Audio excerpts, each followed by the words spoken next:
A frequency table is a statistical record of how often each value in a set of data occurs. A frequency table is a way that you can organize data. So, organize data.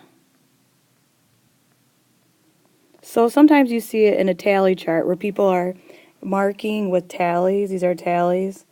And then they put the numbers in a table. So this over here is an example of a frequency table. So this means that 7 times per week, how often contact is made 7 times per week, number of elderly people. 2 to 6 times per week, 276 elderly people. 1 time per week, 236 elderly people. Don't really know the full context, but I'm just reading off these labels right here. Probability distribution is a function that gives the probability of each situation in a table or a graph. So in this case, we have a graph of the sum, so that means when you're adding up two number cubes. So a number cube has 6 different numbers on it. So what's a probability you're going to get a sum of 2? So the only way that you're going to get a sum of 2 is to have 2 ones. So I'm going to go off to the side and make a tree diagram to show how this works. So you can get a 1, a 2, a 3, a 4, a 5, or a 6 on the first number cube. Then when you roll again, you could get a 1, a 2, a 3, a 4, a 5, or a 6. 1, 2, a 3, a 4, a 5, or a 6. And you'd keep going 1, 2, 3, 4, 5, 6.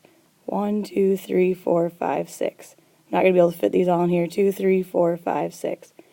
1, 2, 3, 4, 5, 6. 1, 2, 3, 4, 5, 6. So this is saying that the probability of getting a 2 is 2 out of 36, or 1 out of 36 right here. This is 1 out of 36. 2 out of 36, 3 out of 36, 4 out of 36. So getting a 2 and a 12 as your sum is the least likely, because the only way you can get a 2 is getting a 1, 1, and the only way you can get a 12 is getting a 6 and a 6. But 7 has the highest probability because you can get a 7 by rolling a 1, then a 6, then a 1, a 3, then a 4, a 4, then a 3, a 5, then a 2, and a 2, then a 5. So there are 6 different ways that you can get a 7. So that's where you're getting that. So a frequency table is a way to organize data. A probability distribution can either be written as a graph like this, or you can actually have a chart. You can make a chart of probabilities. So this is an example. This is a probability distribution right here. So it's a function because in this case, the number of orders per week cannot have 2 different probabilities. So for each x, there's 1 y. So to make this is the chart for the probability distribution, and this would be the graph. So to make the graph, what you would do is you look at your independent variables, 41, 42, 43, 44, 45, 46, 47, 48. These are independent variables. Then you would take your dependent variables, which is a probability. So you would take your probabilities and put these on the y-axis.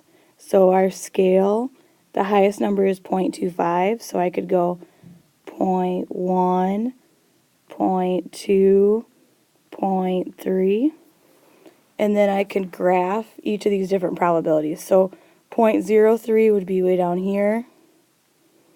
0.42 would be, or 42 would be at 0.1.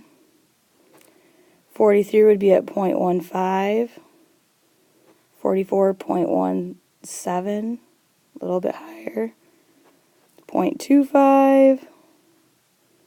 So it kind of looks like this is like a bar graph that's close together. So it looks something like a histogram, except for these aren't in intervals. A histogram would have intervals. A histogram would look like 41 to 42 at the bottom, 43 to 44.